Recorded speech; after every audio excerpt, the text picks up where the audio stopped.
ฟ้าใสคือได้เครื่องไล่เทฟ้าใสได้เครื่องไล่เทไทยฟ้าไข่เนาะไฟฟ้าให้น้องว้าวฝุ่นพวกละลาย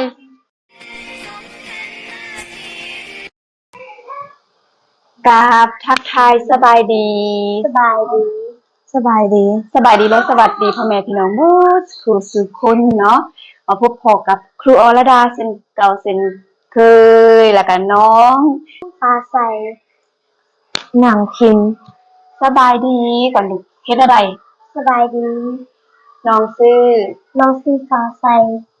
สบายดีน้องซื้อนางพิมพ์นี่มาพบกับครูออกะและฟ้าใสแล้วกับพิมพ์เนาะน้องฟ้าใสและน้องพิมพ์วันนี้ค่ะจะมาเซอร์ไพรส์ใครบางคนอยู่แถวนี้เนาะได้เว้าหลายๆคลิปแล้วเนาะมีหลวงตาเนาะอยู่ฝั่งไทยเพิ่นฝากเครื่องมาให้ฟ้าใสแล้วก็แม่ฮักของครูกับฝากอาหารโปรดของครูเนาะตอนที่อยู่กับแม่อยู่ฝั่งไทยนะครูก็สวยแม่เฮ็ดเนาะจะเป็นอย่างนั้นเฮาไปลุ้นเบิ่งนํกันแล้วก็ครูก็จะถามน้องๆว่าฮู้เคยกินบ่หรือว่าฮู้จักบ่อาหารประเภทนี้หั่นเนาะก่อนอื่นโมดก็ขอฝากอย่างฟ้าใสฝากกดติดตามกดกระดิ่งแจ้งเตือนทั้งหมดให้ครูออเดย์เนาะเพื่อจะไปพลาดคลิปต่อไปฝากกดไลค์กดแชร์เบิ่งโฆษณาช่องของครูออให้จบนะขอบคุณเข้าใจหลายสำหรับคอมเมนต์เนาะครูอออ่านทุกคอมเมนต์แต่ว่าถ้าบ่ทันตอบครูออต้องขอโทษขออภัยนำเนาะสามารถตำหนิติชมครูออได้นะทุกคนเบิ่งอยู่ไสจังหวัดใดก็อย่าลืมคอมเมนต์บอกครูออเดย์เนาะแต่แล่นอันนี้ของฟ้าใสเด้อของฟ้าใสกับของครูออเนาะอันนี้หลวงตาเพิ่นว่าให้ฟ้าใสกับครูออเด้ออันนี้ครูออจะมาเบิ่งอาหารโปรดของครูออก่อนหรือว่าจะแกะของฟ้าใสก่อนแค่ความสั้นจะเป็นแกะของอาจารย์ก่อนจะมาเบิ่งของครูออก่อนเนาะนี่แล้วจะถามว่าฟ้าใสกับพิมพ์ก็ฮู้บ่เนาะโหตลับใหญ่มากเลยค่ะคุณแม่ของโปรดรู้ใจลูกจริงๆขอบคุณแม่นะคะแม่แอนขอบใจขอบคุณหลายๆเด้อที่ฝากของโปรดให้ลูกหอมจังเลย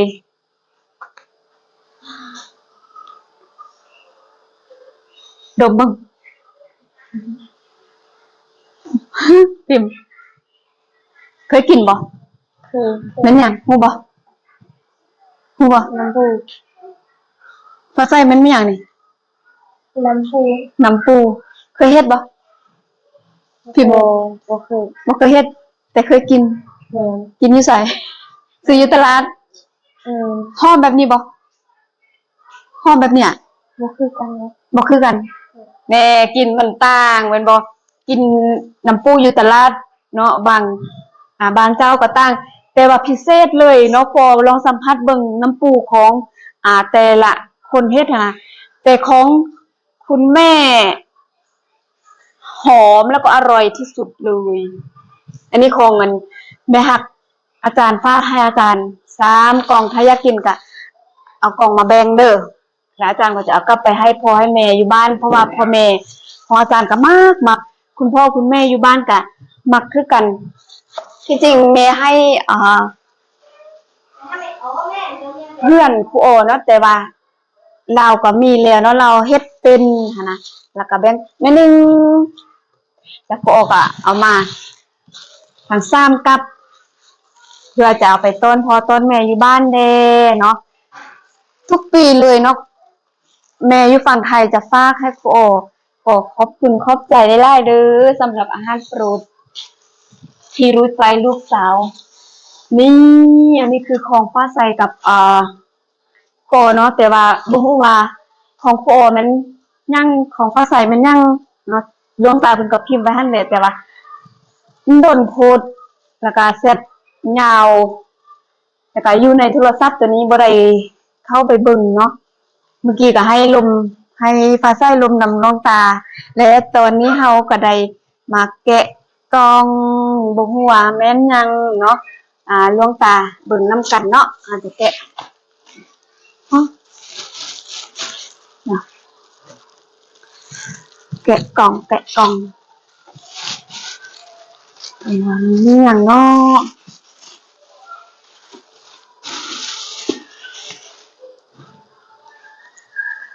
มานี่เลยนี่โอ้อันนี้หนังสืออ่านเพิ่มเติมอันนี้ครูน่าจะฝากให้ครูออบ่ภาษาอ่านบ่เป็นภาษาเดี๋ยวต้องถามหลวงตาก่อนน่าจะฝากให้ครูออว่าซ่านขอมักอ่านที่สุดเลยเนาะขอบคุณหลวงตาหลายๆขอพระคุณนะคะนี่ฟ้าใสโอ้นี่หลวงตาให้หลวงตาเบิ่งอันนี้ของหลวงตาฝากมาให้เนาะเป็นสบู่แล้วก็แชมพูแล้วก็มีซันไลท์แล้วก็มียาสีฟันไล่เทไล่มาแล้วก็มีปากกามีบิ๊กเนาะแล้วก็มีขนมอมภาษาลาวเขาเอิ้นว่าขนมหยังพวกเราว่าขนมหยังฮู้บ่ขนมอมว่าคืออาจารย์เนาะแล้วก็อันนี้แฟบอันนี้เขาเอิ้นว่าหยังภาษาลาวแฟบสบู่ฝุ่นก็ได้เนาะหรือว่าแฟบซักเครื่องนั่นเองบิ๊กนะคะอันนี้คือยาสีฟันยี่ห้อหยังฮู้บ่อันนี้คอเกตอันนี้มันหยังซูตราบ่ซูตราแคร์โอ้โหฝาไส้จะบ่ได้ซื้อแหละนี่บ่เป็นไรคุณ2 4 5แชมพูซันซิลอันนี้แชมพูได้ยินหลวงตาว่าสบู่ให้ครูออเด้อซั่นสบู่อันใดเดี๋ยวจะเซตทำหลวงตาอีกเดี๋ยวให้ฟ้าใสกับของครูออนี้เอาให้พิมพ์ก็ได้มีสบู่นมขาวสบู่ล้างหน้าผู้ใดล้างหน้าสบู่นี่น้องเคยล้างน้องฟ้าใสก็ล้างบ่เคยยังบ่เคยต้องลอง นี่หอมจังเลยนี่มี2ก้อนสบู่ล้างหน้าเนาะอันนี้3อ่ะโอ้อันนี้กับอันนี้คือกันเนาะนี่อันนี้ก็ยังเป็นคอนเกตยาสีฟันคอนเกตอันนี้คือซันมึงบอกวันนี้มันหยังอะไรเขาเอาไว้ให้หยังล้างถ้วยเอาไว้ล้างถ้วยโอ้เก่งแต่เล่นเต้นยังมียังตึมมียังอีกเนาะถึงบริเวณหน้าอาจารย์ละเครื่องเต็มเลยนี่ไมซิฟันภาษาไทยว่าอย่างฮู้บ่พิมพ์ไมซิฟันลาวเขาว่าไมซิฟันภาษาไทยว่าอย่างภาษาฮู้บ่พิมพ์ภาษาไทยเอิ้นว่าอย่างทุกคนคอมเมนต์บอกพิมพ์กับภาษาไทยเด้ออันนี้ภาษาไทยว่าอย่างมีไป2 4 5อันโอ้หมดแล้วอุ้ย sorry สบู่ล้างหน้าอันนี้ก็แม่นกันอันนี้ก็แม่นกันอันนี้สบู่ล้างหน้าหอมนะคะขอดมทุกอันเลยอันนี้สบู่ล้างหน้าอ๋อภาษาจะได้ไปฟักไปต้อนแม่แล้วซึ่งแล้วก็จะได้ไปต้อนแม่แล้วเนาะอาจารย์บ่ใช้นั่นนี่อาจารย์บ่เคยใช้ อาจารย์ใส่โฟมล้างหน้า แล้วก็ครีมอาบน้ำนี่แชมพู ว้าวมีแคร์นี่แคร์ซันซิลโอ้โหแชมพูไล่เทะแพนทีนว้าวพอใส่ไล่เทะหอมสบู่การนกแก้ว อันนี้ฟอร่าเป็นอ่ะโอแมนเขาอ่านไว้อย่างฟอเร่ ฟอรีคืออะไร ผสมน้ำมันมะกอกอันนี้คืออะไร อันนี้คือทิชชู่ อันนี้ก็คือทิชชู่เคยใส่บ่ เคยเนาะบันนี้เนียนใส่แล้วไม่ต้องซื้อแล้วบันนี้นะว้าวเสียไปต้นแม่บ่ เอา ขอบใจเลยขอบคุณเลย ขอบคุณค่ะ ขอบพระคุณ ขอบพระคุณหลวงตานะคะ ที่ฝากสบู่ให้หนู บ่แม่นแต่สบู่ได้บักหลายๆอันขอบพระคุณนะน้องมาบ่มันเป็นบ่ ขอบพระคุณค่ะ ขอบพระคุณนะคะ ขอบพระคุณนะคะ ที่ฝากของให้หนู ที่ฝากของให้หนู โอ้เยอะแยะเลย นี่อันนี้หลวงตาขอเด้อ ที่เคยอ่านประวัติพระเจ้าพิมพาย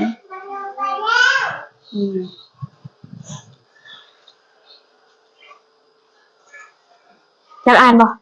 ยาก ยากอ่ะถ้าว่ายากถ้าอ่านใดนี่อยากอ่านก็ไปเอาน้ำอาจารย์เนาะครับแบ่งกันอ่านเนาะ เดิน ถ้าว่าอยากอ่านก็ไปอ่านอยู่ว่าพักอาจารย์เด้ออาจารย์สิรักษาให้พวกน้องรักษาบ่ฮู้ว่ายังสิอยู่บ่หั่นแหละอาจารย์ขอรักษาเด้ออันนี้สำคัญได้หลวงตาเพิ่นเอาให้เนาะโหอันนี้ขนมเคยกินบ่ขนมอันนี้ บ่เคย บ่เคยกินเคยบ่ บ่ ถ้าอาจารย์ดมก่อนลองกินเบิ่งพิมพ์ลองเบิ่งมันเป็นอะไรหุ่นพิมพ์ใส่แก้วเลยเนาะ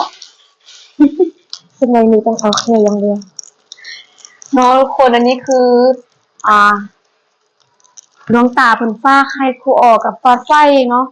แต่ส่วนหลายครูออจะให้ฟ้าใสแต่ครูออจะขออันนี้อันนึง บ่เข้าใจ แล้วก็แล้วแต่ฟ้าใสเนาะฟ้าใสจะให้แบ่งให้พิมพ์เด้ก็แบ่งบ่แบ่งให้พิมพ์แล้วก็ฟ้าใสก็เอาไปบ้านให้พ่อให้แม่เนาะเพราะว่าพิมพ์ก็ได้เนาะเงิน พิมพ์มีผู้อุปถัมภ์แล้วก็อันนี้เป็นหลวงตาเพิ่นฝากให้ฟ้าใสเนาะฟ้าใสเอาใส่อยู่นี่ฟ้าใสอยากแบ่งให้พิมพ์ได้ก็แบ่งบ่อยากแบ่งก็แล้วแต่ฟ้าใสเด้อนะคะเพราะว่าพิมพ์ก็ได้เงินแล้วเนาะพิมพ์เนาะให้แล้วท่านผู้ใหญ่ใจบุญทางฝั่งไทยเพิ่นก็เอาเงินให้พิมพ์ขอก็มอบให้พิมพ์หมดขอบ่ได้กักจักกีบจักบาทเลยเนาะแล้วก็ฟ้าใสก็คือกันประมาณแต่พวกน้องแหละคนใดก็คือกันที่เขาจะมอบให้ก่อนที่มอบให้อาจารย์นะอาจารย์ให้พวกน้องเบิ่งข้อความเนาะให้พวกน้องเบิ่งข้อความพร้อมแล้วก็เอาเงินให้มอบให้พวกน้องเลยเนาะอันนี้อาจารย์บ่ได้ปิดบังแล้วก็บ่ได้มีความลับอีหยังนำพวกน้องเนาะเพื่อให้ทุกคนฮู้ว่าครูออเนาะได้มอบฮอดมือเนาะน้องๆแล้วก็ข้อความหรือว่าหลักฐานการโอนหรือว่าเครื่องที่ว่าผู้ใหญ่ใจบุญทางฝั่งไทยบ่ว่าจะหลวงตาหรือว่าผู้ใหญ่ใจบุญทางฝั่งไทยเนาะมอบส่งเครื่องฝากเครื่องมาให้นะก็จะถ่ายคลิปแบบนี้เนาะเพื่อเป็นหลักฐานเพื่อให้ทุกคนได้เห็นนํกันว่าเครื่องที่ผู้ใหญ่ใจบุญทางฝั่งไทยแล้วก็หรือว่าหลวงตาทางฝั่งไทยเพิ่นฝากมาก็เอามาให้ทุกคนได้เบิ่งก่อนสิมอบให้น้องๆเนาะให้ทุกคนเบิ่งพร้อมกันเนาะแล้วก็เจ้าของเครื่องหรือว่าเจ้าของเงินเพิ่นก็จะได้ฮู้ว่าอ๋อน้องๆได้รับแล้วสินะมีให้น้องๆได้รับเนาะพวกน้องได้ อาจารย์ก็ดีใจเนาะพวกน้องก็จะได้มีใส่ลดพรเงินพ่อแม่เนาะดีเลยเนาะฟ้าใสเนาะพ่อแม่ก็จะบ่ได้ฝากเงินมาให้ซื้อจะได้ประหยัดเงินพ่อแม่นะคะแป้งอันนี้ น้องมีน้องสาวบ่น้องชายบ่ นี่ เป็นลูกหลาน นี่ มีอ้ายเอื้อยจักคน นี่เรียนต่อ มีเอื้อยสอง อันหนึง มีน้องพี่น้องอันหนึงทุกคนฟังเบิ่งอันนี้แหละเนาะการเว้าหั่นน่ะแบบค่อยพยายามฝึกเว้าเนาะแบบเฮาเป็นคนแบบถ้าว่าเฮาเว้าเป็นคนชนเผ่าอยู่ในลาวมีคอมเมนต์ว่าคำว่าชนเผ่านี้ถ้าว่าฝั่งไทยนี่เพิ่นเว้าแบบ มันจะบ่สุภาพแต่อยู่ฝั่งลาวเฮาจะว่าเฮาเป็นคนชนเผ่าเป็นคำที่ว่า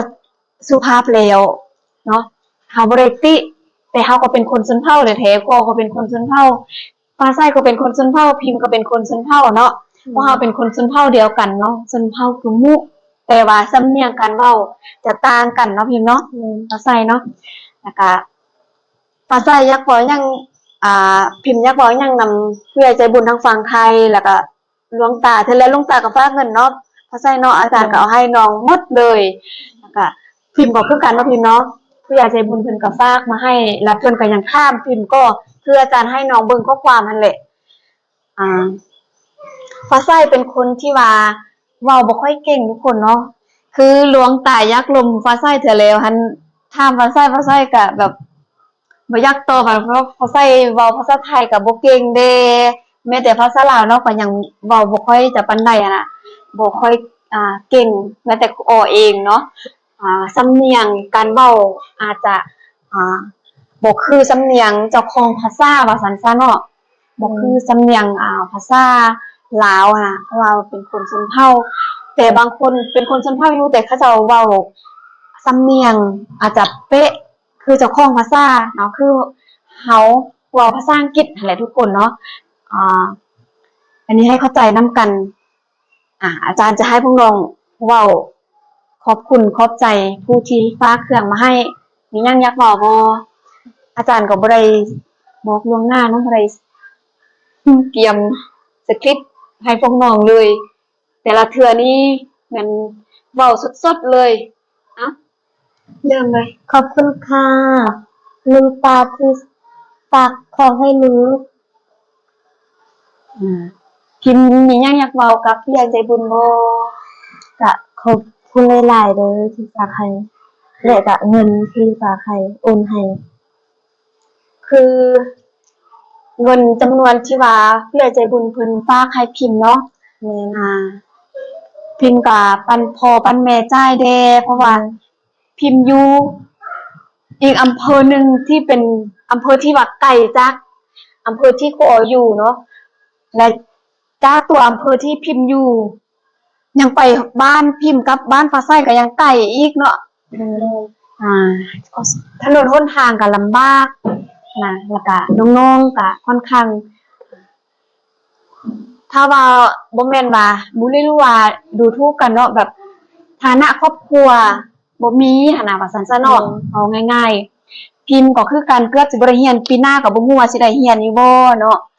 แต่ปีหน้าอาจารย์ว่าแนวใดก็อดเอานะพิมพ์เนาะก็มาอยู่นำอาจารย์คือแบบนี้หั่นแหละฟ้าใสก็คือกันเด้อลูกเด้อบ่ต้องออกโรงเรียนความรู้นี่สำคัญที่สุดเนาะการเรียนนี่สำคัญที่สุดถ้าเรามีความรู้เนาะอยู่ไสเราก็จะบ่ถูกเอารัดเอาเปรียบเนาะคนมีความรู้อยู่ไสเพิ่นก็อยากได้อยู่ไสเพิ่นก็ต้องการเนาะมีความรู้แล้วมีความกตัญญูรู้คุณอันนี้สิ่งสำคัญเนาะอาจารย์สอนพวกน้องหลายสิ่งหลายอย่างให้พวกน้องจื้อไว้คือคำว่าขอบคุณนะคะสอนตลอดทุกครั้งแต่ก็ยังเว้าบ่เรียนไล่ปานใดเนาะแต่ก็ค่อยฝึกเว้าเนาะอันนี้ก็เป็นเครื่องชี้ลวงตาให้เดี๋ยวน้องเอาไปใส่เลยแล้วน้องจะแบ่งให้พิมพ์แบ่งก็แบ่งบ่แบ่งก็เรื่องของน้องเด้อมีแต่อาจารย์จะเอาตัวนี้กับเดี๋ยวอาจารย์จะขอเอาไมซิฟันอันนึงได้ยินน้องตาว่า